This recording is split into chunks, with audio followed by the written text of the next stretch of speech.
Miguel Hernández. Everything was falling apart. Just because he had taken the drugs. They should have been his anyway. Who cares that Daniel, that Tino fucker, thought it was his? Miguel was important, not some street Scott fucker.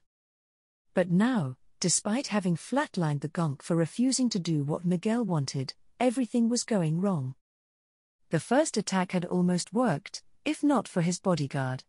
And now Father hired an entire horde of animal hustle to protect him. But now Father had gone quiet. Well, he yelled at the animal that was the leader of the squad. Told you already. We were hired to protect you. Not to find out what's up with your pops. Eddies are already paid, so we do our job. And I'm telling you to find him. He yelled, but the animal didn't even acknowledge his words, just going back to pumping weights. Fucker. Father was an important man. He had ties to the mayor. There was no way some street trash Valentino would touch him. He's probably just busy. His thoughts were interrupted once again by the sound of a loud engine roaring up the street. Someone kill that fucker driving the Caliburn. He screamed. It had been hours where the same Caliburn would drive up and down the street outside, revving the engine and making noise. Miguel had no idea who it was, probably some rich brat driving his father's car that he had no right to. But it was infuriating, as the engine was loud enough it was constantly disrupting Miguel's thoughts. Then it happened, just as he was going to start yelling for the animals to go do what he said for once, the animal that was with him suddenly rose up. Runner. He managed to shout just before he roared and groaned as the spark of electricity ran up the Borg's body and he tumbled onto the floor shaking. Then the gunfire started.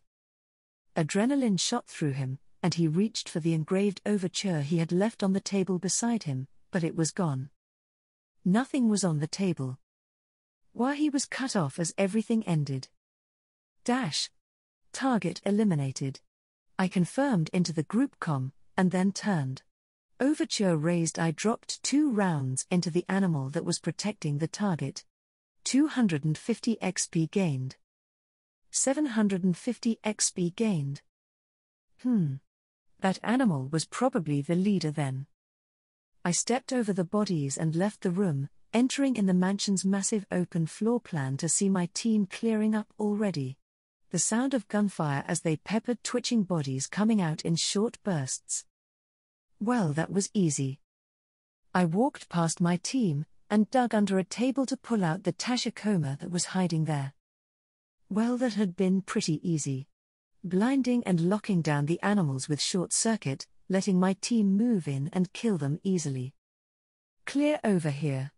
I called out, having checked my little area and making sure all the animals were dead. My call prompted everyone to join in, calling out that they cleared everyone. I wasn't seeing any more lines from ping either, so we had gotten everyone. I looked outside and noticed the robots slumped over. I had turned them all off from the security center, meaning all of them could be recovered. Those were expensive, and Hiromi would be very happy we had snagged them intact. Plus robots were neat. All right, Ichi, let's bring in the truck. I called over the line and I turned around and just smiled as Rebecca and Malcolm both looked over the mansion and all the stuff that was just laying around. A few moments later Hiromi pulled in with Malcolm's Caliburn, and then the massive behemoth Ichi was driving came in, and turned for easy loading. I really did love it when everything came together. Dash. Cheers. I called back as I smashed my soda into Rebecca's drink. That's right. We're the best. She shouted out, and more people called out their agreement as they raised the alcohol we paid for to celebrate our gig. It still felt weird to me to do this, but Rebecca ran with Maine and had a better idea on how the normal Edgerunner celebrations went. Once again we were outside turbos and cheering our success to the world. I suppose in this case, considering the animals were used to working as mercs, and weren't known for holding grudges against that sort of thing, and the target and family already flatlined, I felt pretty comfortable with talking about our success. We were now once more flush with eddies, the small amount from actually completing the gig, and then a whole lot more for stealing everything of value in the mansion. I had even stripped the security system server and packed that away, because that sort of thing was good eddies. I watched on from the top of the quadra, enjoying the atmosphere, even if it wasn't really my thing. It was purely by chance. A headlight turning off the ramp, flashing a bit of light into the sky, causing a reflection that had me glancing over. Rainbow pastel colors, I stilled as I looked up over the city skyline, and there it was. A familiar hair color that stood out in the colors of Night City. Waving gently against the stars as a familiar woman leaned on the wall of her apartment's roof, smoke trailing slowly into the sky. Before I could think, I stood up, reaching over and grabbing one of the brosfs, already planning my path.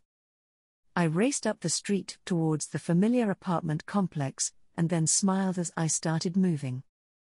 A food stand onto a rooftop, then taking a moment and jumping across to a windowsill, then across to another, and then back and forth until I climbed up onto the roof of the apartment complex. I sauntered over and let myself go cold as I wasn't sure how to do this properly. So I figured, fuck it. I walked over, making sure to scuff my boots loudly so she wouldn't startle at my sudden appearance. That was something fun to do, to fuck with my friends, but not her. You know. There's a party going on. You're welcome to join. It's open to everyone. I offered openly as dropped the sweating bottle of brosf onto the ledge beside her arms. Our eyes met. And I nodded, not wanting to push it. There might be time for that another time. Well, offers open. Feel free to enjoy the beer. I offered, and then, since I wasn't in the mood to take the long way, I put my hand on the railing and just leveraged myself over. Wait? She gasped as I disappeared over the edge, and I flashed her a confident smirk upwards as she suddenly reacted as I fell. Lucy Cushionada. A little different than I remember. Her outfit was a bit less confident. But it was definitely her. I sent her a cheeky wave as I fell, before I stopped my descent, by bouncing off a ledge, hitting a street light, spinning around it a bit, and then landing softly on the sidewalk and sauntering back to the party. I pushed myself hard once again. The weights went up and down as I worked myself as hard as I could. That final level up for training body was constantly teasing me. I wanted that little bit more. Sweat poured down my face, across my karoshi, but the feeling didn't matter. There was only one more push after the next. And the one after that. What was discomfort? What was tiredness? Both only lasted moments, while improvement lasted forever. Temporary pain was something I could deal with. So I pushed once again. The weights held in my hands tightly as my core screamed, and my legs felt numb. I was back in my little corner of the downstairs gym area. The TC guys once more ignored me as I claimed a back corner, hidden away, and just worked out for as long and hard as I could. I needed just a little more. Then finally, as I pushed myself up from another crunch, it happened. 100 body XP gained. Body leveled up. I felt it, a shift in my muscles and strength. I slowly let the weights touch the ground and just sat there for a while, breathing in and out, as I felt my body shift under my clothes. Body 10. I exhaled, and felt my breath come out cool and strong, without wavering despite how tired I was. I had finally managed to do it. The final point. My body, that was still flesh despite being tired and numb in places, felt strong. I was now more than I had been just before that point. And more importantly, I'd never have to hit the gym again. Gonna go get something sweet and pig out to celebrate. So you had another gig? Yep. Assassination for Padre. I answered back as I ducked to avoid another fist. Hayato was so cruel. She'd ask a question and attack just after to try and get an advantage. Sneaky. I approved. Padre. The Valentino fixer? That's the one. Interesting gig. We killed this guy and looted his mansion, got a ton of stuff. You interested in Richie Rich booze or something? The guy had a major liquor cabinet and we took it with us. Hiromi is trying to sell it off. I explained as I activated my Sandy and burst into motion and started jabbing over and over, pushing Hayato back as she struggled to keep up with my Sandavistan speed. But I turned it off pretty quickly and backed off, giving Hayato a chance to recover. Do you have to do that? Keeping you on your toes, I said with a happy smile, and then we went back at it. I'm not really interested in alcohol. No thank you, she admitted, breathing heavily, answering my question. Ah well, I tried. Hiromi will be happy that I did at least, I said with a smile as I ducked and blocked Hayato's returning blows. Then she shifted, and I activated my Sandy for a split second to dodge back as her foot swept up and nearly took my face off, but instead I avoided it and swept out my own leg, hitting her on the back of her knee and sweeping her right off her feet. Foo oh, she cursed as she hit the mat. Too aggressive. But good job trying to keep your tails down. I almost didn't spot that, uck. She groaned for a moment before taking my offered hand and rising up. Again, she demanded, and I nodded, backing up, and we went back into it. Hayato was a good partner. Street brawling alerts kept coming in, as every time I faced her she tried something new. I was pretty sure she was getting actual training from someone in between our little sparring matches and was being taught things to try and beat me with. It was pretty fun though. We went at it again, and I was delighted in the way my body felt so strong. I was able to block her blows nearly without effort as I simply powered through. Hayato might have more chrome than I did, but I was stronger than she was now, and it showed. When I punched and she blocked, it knocked her back. Stupid. She hissed at me, and then went aggressive, and I laughed as I shifted to duck under more of her jabs. Hayato had a tendency to go on the offensive whenever she got angry. It was cute, but I needed to work on her for that. Her temper was going to get her in trouble at some point. When she jabbed, I flashed my Sandy, and of course she was pushing a bit too much, so instead of blocking or dodging, I grabbed her wrist, which meant I got to see the way her face shifted in rapid speed into shock and then outrage, and then her mouth opened. You bitch, not this again, she screamed as I once more hip-tossed her until she stopped with an oof as she hit the mat. You got a bit too aggressive in your anger, I told her, and reached down and poked her forehead, letting my cooler fingers feel the warmth of her forehead. Cool and calm, especially on the attack. She looked up at me, her eyes practically glowing under the lights as our eyes met for a while before her face scrunched up in embarrassment and she looked away, flapping a hand at me to push me away. Stop that, she demanded, and I just laughed.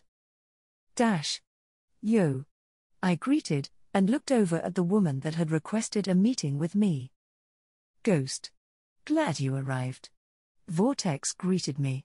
I was back on the net. Vortex had messaged me about the debugging I had done for her, and wanting to talk. I slipped into the seat, and looked around the club. We were at Yoko's place, and as I sat, she waved a hand, and the area locked down, giving us some privacy.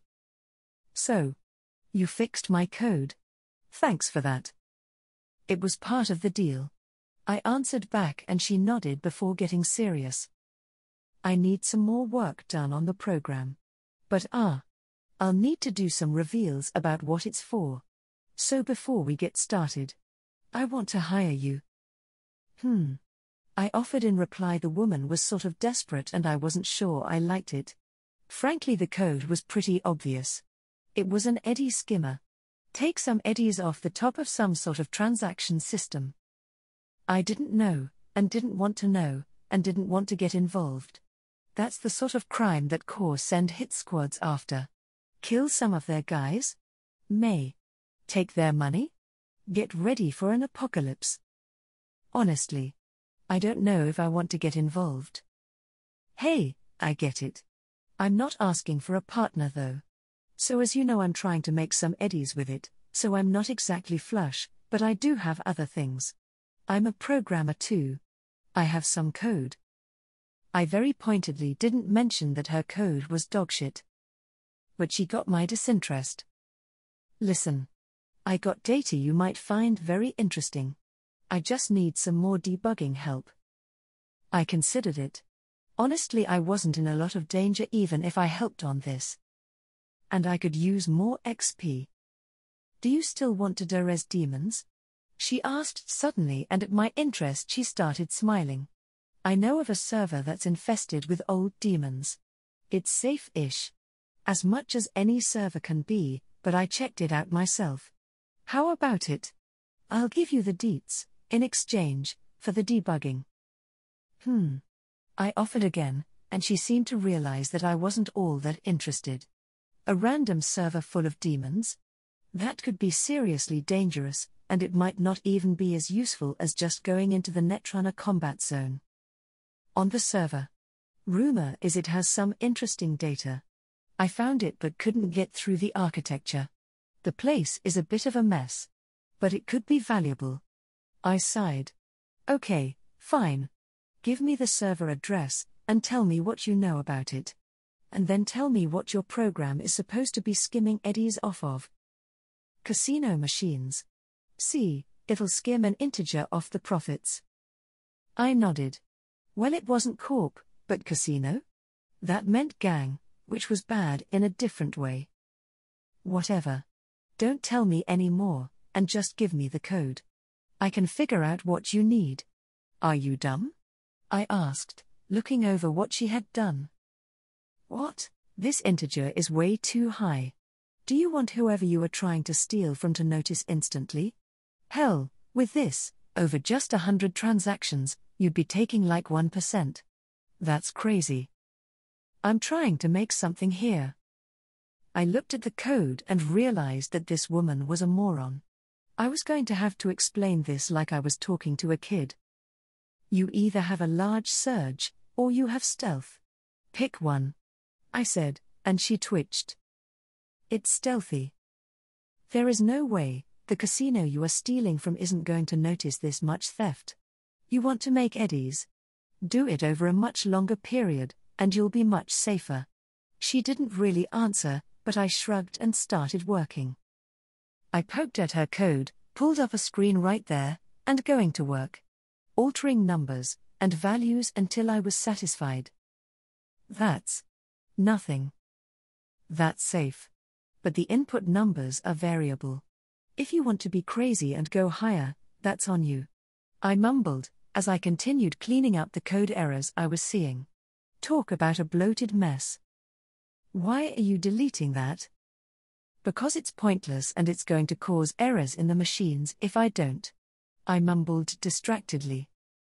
I noticed she didn't argue though as I continued cleaning up the code. Minutes flew by as I altered the whole thing. Ripping parts of the code apart that I had already removed the last time she had sent me the program. I gave her a bit of a glare through the transparent screen as I removed the garbage again. She looked like she wanted to argue for a moment, but instead as I continued to alter the program she shifted to watching avidly. Unable to tear her eyes away. Finally I was satisfied and compiled, handing the much neater code back to her. There. That's my side. Who are you? She asked after a moment and I just gave her a look but that didn't satisfy her. Listen, I know how to code. Arguable. But you. Yeah, I know. You're something else. I've never seen anyone go through a program that fast. It's my special talent. I offered jokingly, but then held out a hand. My payment. She looked from my hand to me, and then nodded. Sure, Ghost in the Shell. She said my name formally. And then passing over some web address and a small file with some data from the server she had found. I looked it over and shrugged. All right. See you around. I offered as I slipped out of the booth and jumped out of the server. Back to my lobby. I'd check it out later if I even cared that much. Motoku. I blinked looking away from my lunch. Hey Hiromi. I greeted as she rushed inside the apartment and leapt onto the couch. Shouldn't you be at school? No. She whined and I just watched her until finally she stopped. Yes, technically. But more importantly, Section 9 needs to sell some of the goods we picked up, and I set up some sales today. Guard my body? She asked, suddenly throwing her head back as she lay on the couch. If this was an old movie, she'd have asked me to paint her like a French girl or something.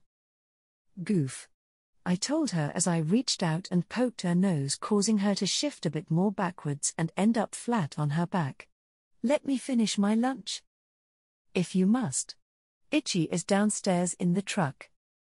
Poor Itchy, I said, and then grabbed my lunch and took a big bite.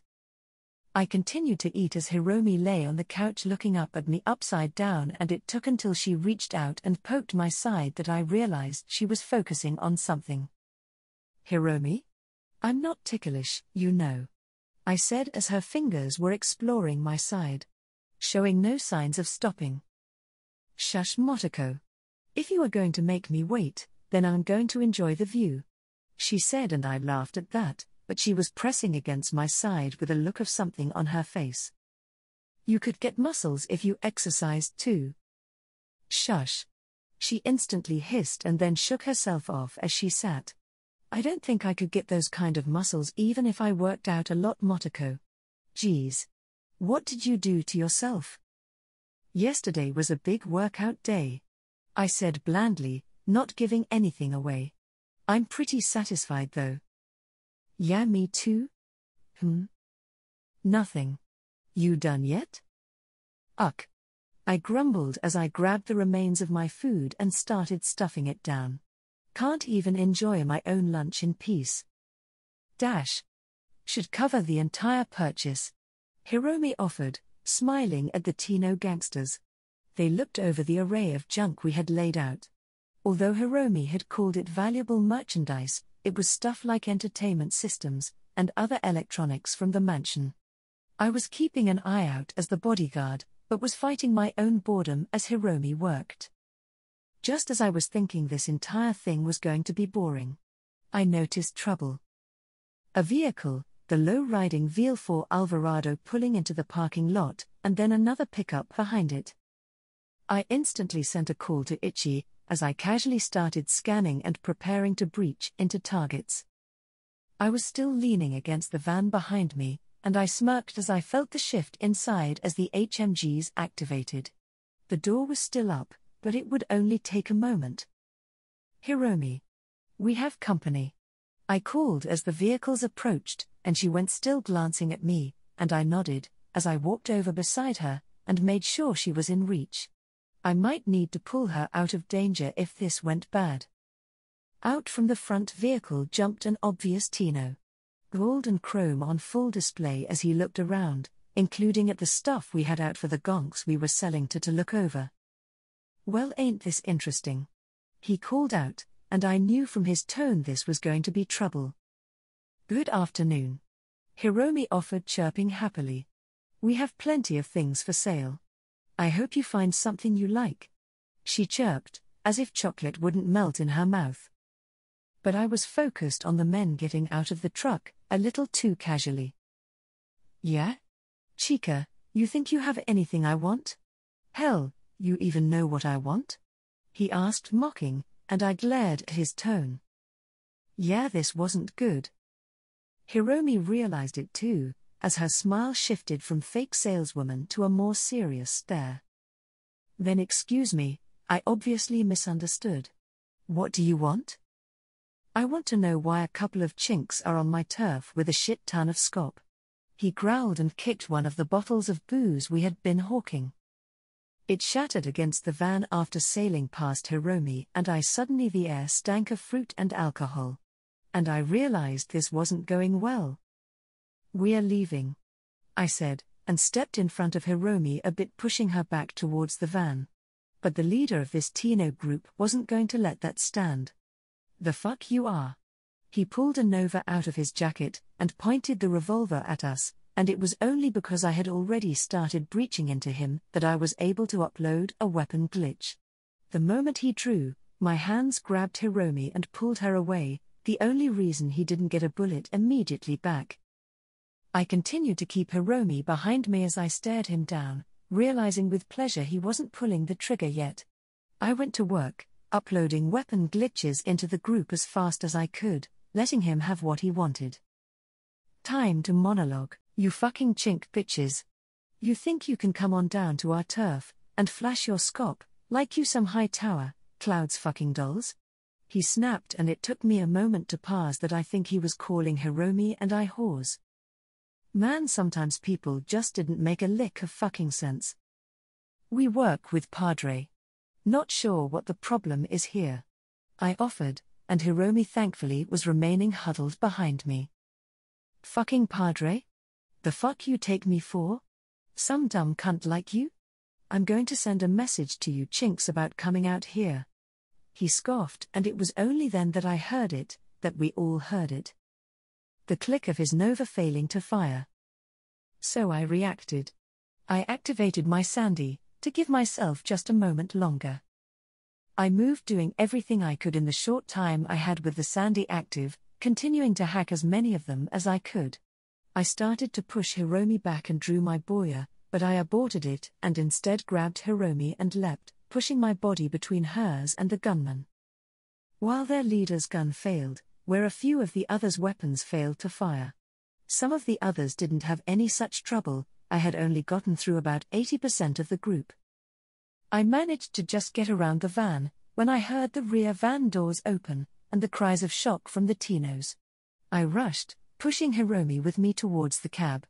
We piled inside, Hiromi screaming out in shock and fear at everything, and Ichi didn't even need to hear my order to start driving as we basically jumped half in before he hit the gas, and his van peeled out, the HMGs firing behind us, and I had no idea how effective it was, because not long after I heard the noise, we were down the street. I had pushed Hiromi into the passenger seat and I was holding on mostly by digging my hands into the furniture of the cab, but as we managed to get mostly away I felt it. A pain that ran up my back. Fuck fuck fuck. Hiromi was screaming aloud, absolutely freaking out as she started to adjust herself so she wasn't just half pushed over the center console. I looked her over, my eyes scanning, and felt relieved when I realized she hadn't been hit. Fuck is right, I said, and was surprised at how weak my voice sounded in my own ears. I reached back and when I brought my hand back it was covered in blood. Oh. Getting shot stings. Motoko? Gonna need to hit Vix, I said, as strongly as I could as I just managed to adjust myself and reach into my pouch for a MacStock. I don't know how many times I had been shot, but I definitely had been. I popped a MacStock and instantly everything became clearer. Grunting a bit I shifted, getting myself better wedged inside, so I wouldn't fall out and so I could look out the van to check behind us. Looked clear. Oh my god. Motoko. It's fine, Hiromi, I said without even looking. Just get me to Vix, I assured her, even though I knew it had been a bit more serious than that. I felt her hand leaping onto my bag and looked over to realize she had taken off her jacket and was holding it against my back. Oh. She ruined her jacket.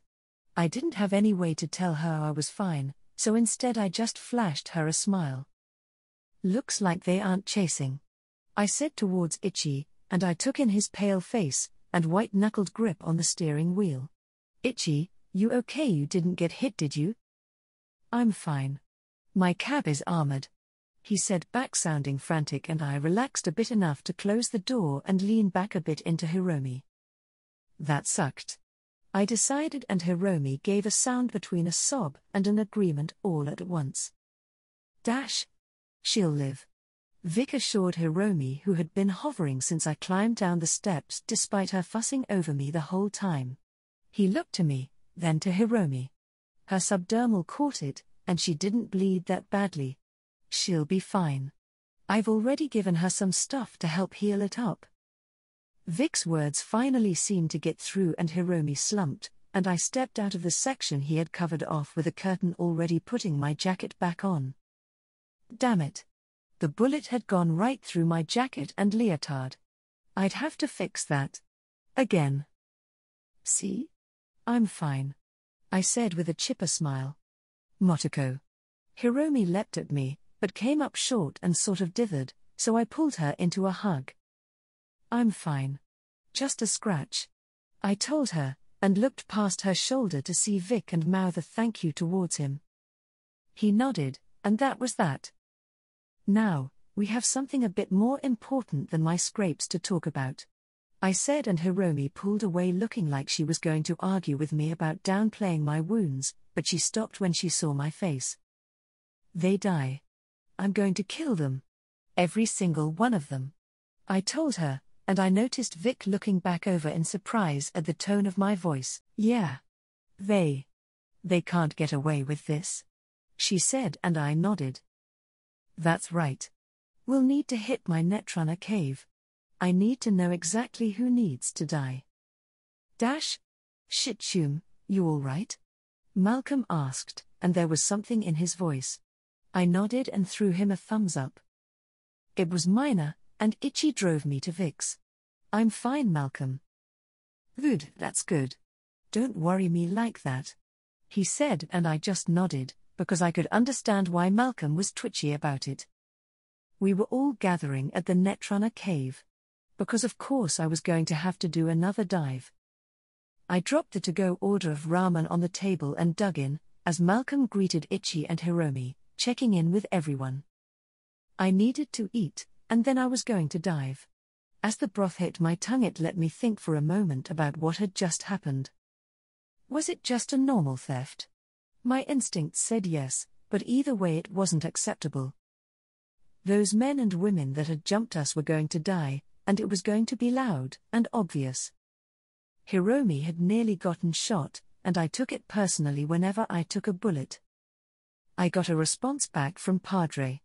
Hiromi said, as she settled into the table opposite me. She pushed around the food we had grabbed on our way over but didn't look interested in eating it. What did he say? Nothing important, but he isn't going to get involved one way or another. The guys might have misstepped, but he isn't going to do anything about it. Well, if he doesn't want to get involved, I don't want to hear him complain afterwards about any damage we do, I replied with a shrug.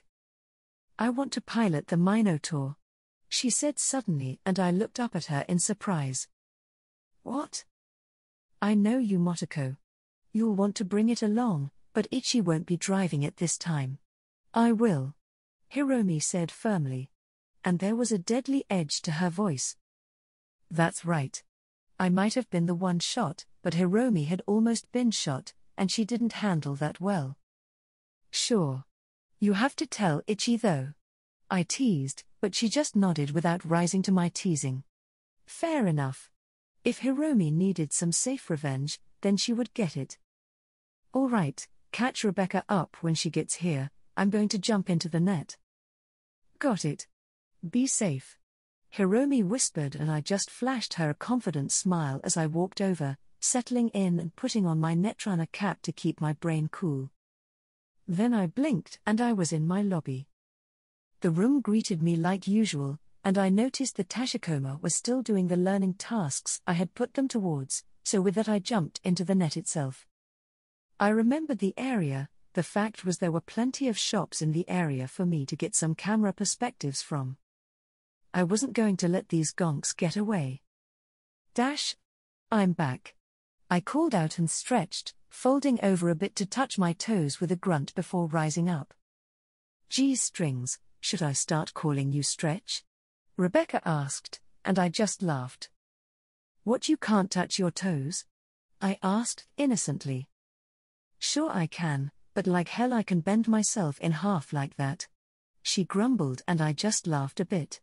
My mood had improved now that I knew where the gonks had gone. Okay, so we have their names, their homes, and where they are, I said, and Itchy and Hiromi were still going over the data on the laptop. Both looked up and nodded.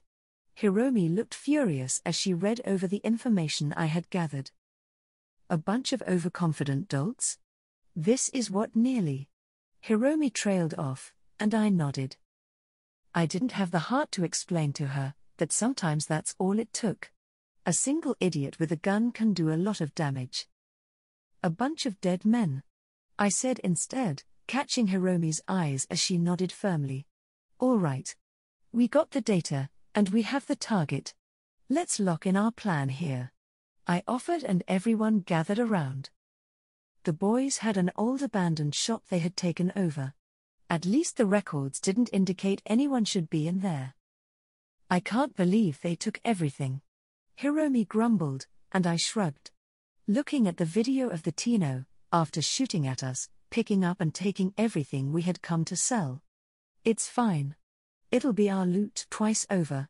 Nothing better than double-looted loot. I said jokingly, and she sent me a smile that didn't last. Yeah, Hiromi was still bothered. It pissed me off too. I was strong, skilled enough I could fight entire groups of people, but as a bodyguard I was limited. I wasn't bullet-proof. I was no atom smasher. Not yet anyways. I couldn't block bullets. Yet. I looked over, at my equipment piled up on one of the tables. I needed to level up blades to 10, to unlock the perk that would teach me how to deflect bullets. Yeah, I needed to get my skills up to 10, to get more perks. A lot of my strength came from the perks. So I needed more of them. My reflex stat was still stuck at 9, and it was taking forever to level up. That would be my hyper-focus from now on. Alright. Let's take these gonks out. I want to get our stuff back. Dash. It was time. I nodded to Malcolm and Rebecca, both of them loaded and armored up. We had pulled up in the alley behind the supposedly empty storefront the Tino boys had taken over and were just waiting on the signal. It didn't take long. The sound of a big truck braking was rather unmistakable. Then the sound of the doors opened. Go. I ordered out and leapt, crossing the barbed wire fence in a single leap. Malcolm and Rebecca both pushed through a cut through the fence we had made and we rushed in. The Tino inside still had no idea what was happening, and it was too late for them. I had breached their security. Each of them had their weapon glitched out, and I had already prepped a short circuit in case they actually tried anything. Then we reached the back door, and I entered the old storefront with a bang as I kicked in the door. I didn't bring my copperhead like I normally would have. Instead, one of my hands held my katana, the fine blade cleaned and ready, the other my Lexington. Then it was on. The back room was mostly empty, but the golden lights of ping gave me easy paths straight towards the enemies. I leapt, clearing the 6-foot-tall shelves, and then spinning around to the other side. The first gonk was rising from an old couch that had been hauled back here facing a TV, and he screamed as my katana flashed out. Then he stopped screaming. 500 XP gained. Before I turned I already heard gunshots. Smart rounds shot over the shelves towards the front where one of the men had opened the door to find out what was going on. Malcolm took him out. The homing rounds thunked into his head and chest and he went down. I charged, sword leading the way as I burst into the main room, to find all of the others. Our loot was laying on a table in the center being picked through, some of it I noticed already damaged, or in use, as the alcohol was obviously being used. I charged not towards any of the normal gonks, but the one that I wanted more than any other. The leader. The one that had dared to start all of this. He yelped as he saw me charging with an open blade and brought up his Nova, which once again clicked as it failed to fire. Then I tackled him to the floor. Ah ha ha ha ha ha. Came out a moment later, as Rebecca had used the time to get herself set up. Suddenly the wall between the back of the store and the front was Swiss cheesed as HMG rounds blasted through it, and the gonks turned into blood-chunky salsa as high-explosive rounds ripped into them. But my gonk was on the ground, avoiding the bullets Rebecca was sending through as I started pistol whipping him in the face over and over, while using my sword to keep his hands back by just putting it into the path of his fists as he tried to lash out. The screaming got loud, and I heard at least one of them try to make a break for it, only for even more noise to echo out and the front of the store to shatter as Hiromi was there in the Minotaur. Twin HMGs turned one specific gonk into nothing but mist as Hiromi made sure to vent her frustration. Then as I continued to beat the gonk until he stopped, I looked up and realized it was over. Standing up, I sheathed the katana, and holstered the Lexington.